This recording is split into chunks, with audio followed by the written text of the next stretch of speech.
Es muy importante remarcar que no toda la comunidad judía alrededor del mundo está de acuerdo con las acciones militares del gobierno israelí en la Franja de Gaza. Hay sectores que alegan y argumentan a favor de la paz y en defensa de los derechos humanos de los palestinos, tanto en Gaza como en Cisjordania.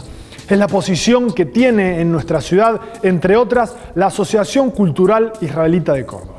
Por el contrario, los sectores sionistas presentan las posturas más radicales y extremas. La diputada israelí Ayelet Shaked llegó a decir que había que matar a todas las madres palestinas para que no engendraran más serpientes terroristas. Aquí en Córdoba, la Daya mostró su posición favorable respecto de las acciones militares del gobierno israelí en Gaza. Intentamos tener su palabra, pero cuando los invitamos a dar su testimonio, nos dijeron que por ahora no iban a hablar ni con este programa ni con ningún otro programa de los SRT. ¿Cómo entendés esto que está pasando en la Franja de Gaza? Bueno, realmente estamos muy preocupados por lo que está sucediendo y evidentemente respecto de tu pregunta, Israel es un Estado, es una nación soberana como cualquier otro país existente y las decisiones de su gobierno representan a los habitantes de esa nación o a quienes lo han elegido y por supuesto no representa la opinión de la comunidad judía internacional. El Estado de Israel tiene un ejército, una tecnología, una logística muy superior a el resto de la comunidad árabe que la circunda. Y por eso entendemos que su responsabilidad es mayor.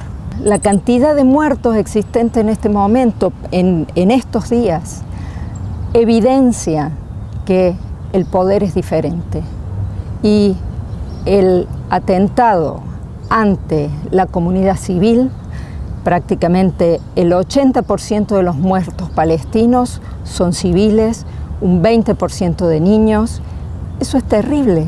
El ejército israelí tira panfletos en la Franja de Gaza avisando específicamente horario y lugar de ataque, envía mensajes de texto y también hace llamadas telefónicas.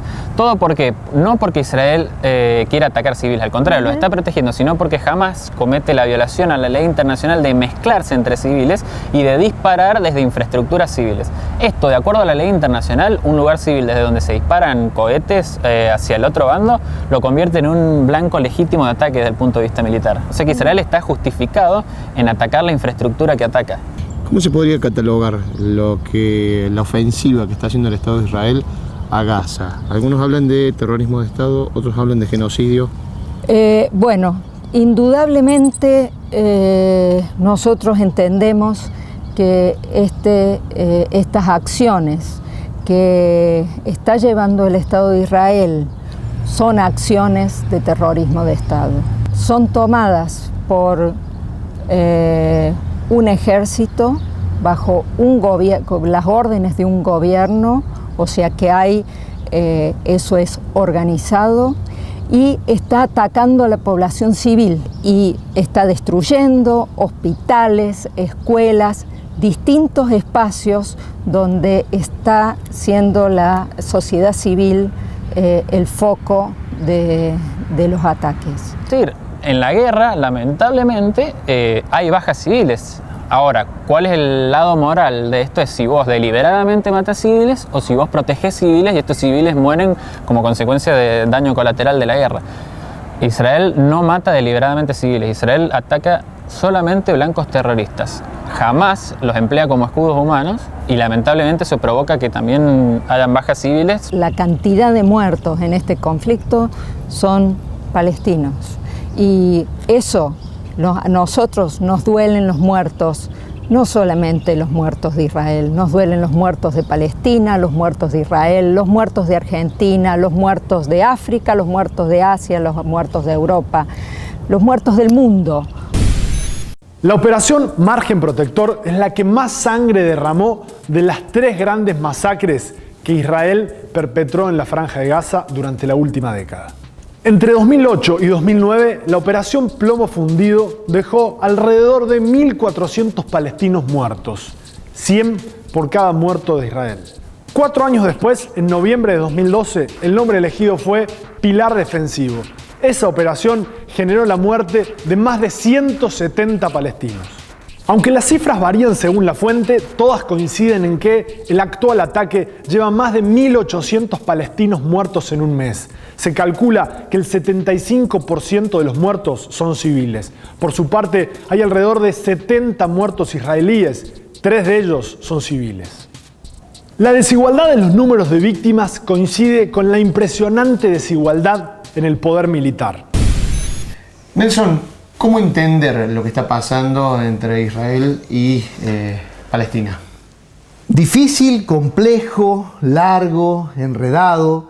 Yo creo que al menos deberíamos dividir dos campos: el campo moral, el campo ético, el campo de los valores, del campo político, del campo racional, interpretativo. En el campo valórico, esto es una amenaza a la comunidad internacional, porque es un castigo y un castigo desproporcionado, y la comunidad internacional tiene que involucrarse para detener este castigo que pone, como acaba de decir la alta comisionada de los derechos humanos de la ONU, que es prácticamente de crímenes de guerra, y que pone, bueno, a una población indefensa en manos discrecionales de uno de los ejércitos más poderosos del mundo. Que esto que sucede hoy en la franja en realidad es una continuación de una política histórica que se viene dando desde 1948 en adelante.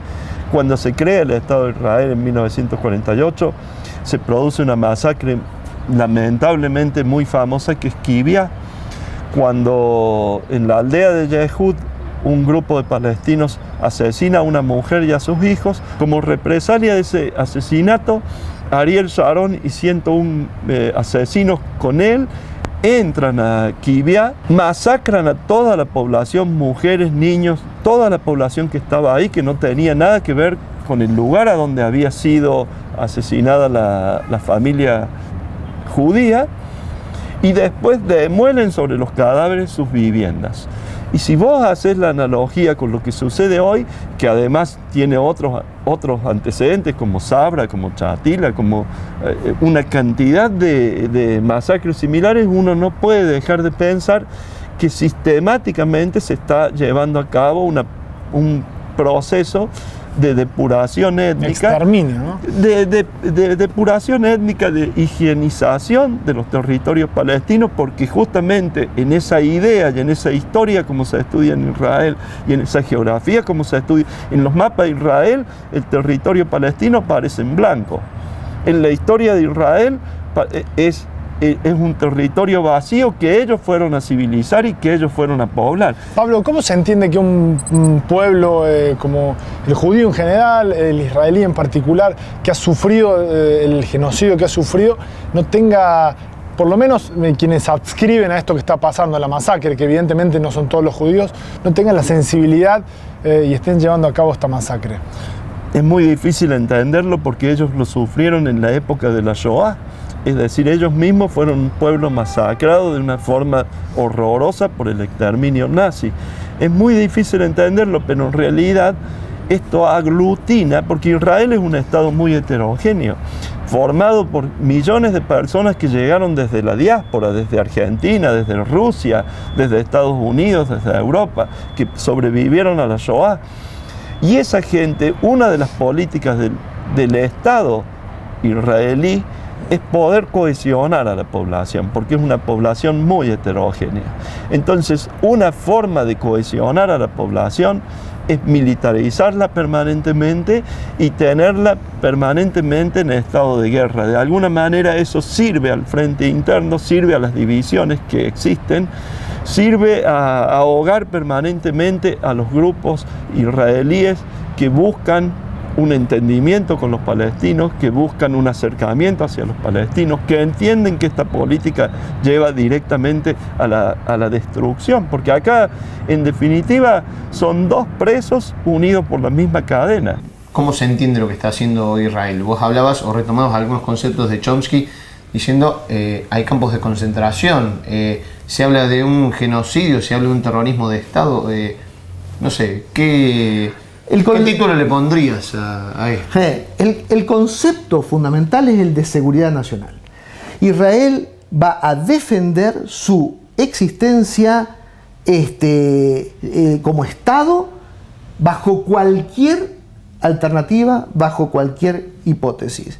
Israel no quiere que esto se termine porque el costo político racional, el costo de la paz para Israel sería superior que el costo de la guerra. Lamentablemente esto es así. Y porque una paz lo lleva a una negociación, necesariamente, tiene que negociar. ¿Y negociar qué? Negociar un Estado palestino. Los palestinos quieren básicamente tres cosas. Quieren un Estado con las fronteras de 1948, quieren Jerusalén Oriental como su capital y quieren la vuelta de los refugiados palestinos, esos 5 millones de personas que están dispersos por diferentes estados árabes. Ninguna de esas tres cosas Israel puede aceptarlas en una negociación sin que peligre su principal objetivo, que es el interés nacional de supervivencia del Estado de Israel. Porque si acepta los límites de 1947, se le reduce considerablemente el territorio y el Estado se hace bastante inviable e indefendible. Si acepta que Jerusalén Este sea la capital también de los palestinos, hay una convivencia de dos pueblos sobre la misma ciudad, muy difícil. Y si acepta que los refugiados palestinos vuelvan, numéricamente, demográficamente, en menos de una generación, Israel es una minoría dentro de su propio país. Una cuestión es la cuestión discursiva y otra cuestión es la búsqueda del objetivo político concreto, real, que es el dominio de la integridad del territorio de la Palestina histórica. Eso es lo que quiere Israel. Israel quiere el control del Estado israelí sobre la totalidad del territorio de la Palestina histórica y preverá la existencia de comunidades árabes con algún tipo de autonomía o autogobierno, pero no soberanía. ¿Hay algún viso de solución? ¿Hay alguna posibilidad de que estos dos estados convivan pacíficamente? Hoy en esta relación de fuerzas yo no lo veo.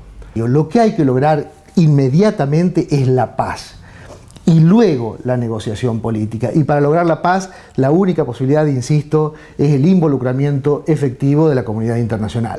La participación activa de la comunidad internacional es determinante. América Latina está, por ejemplo, en una alternativa muy interesante, ha llamado a consulta a sus embajadores, que es el paso inmediatamente anterior al rompimiento de relaciones diplomáticas con el Estado de Israel, y eso constituye claramente una presión. Bueno, ese tipo de presiones, tanto de los gobiernos como de la sociedad civil, las declaraciones, las manifestaciones, las marchas, esa presión es la única herramienta que hoy tiene la sociedad pacífica, la sociedad que quiere la paz, para ponerle un coto a la agresión militar y luego habilitar eventualmente caminos de negociación política.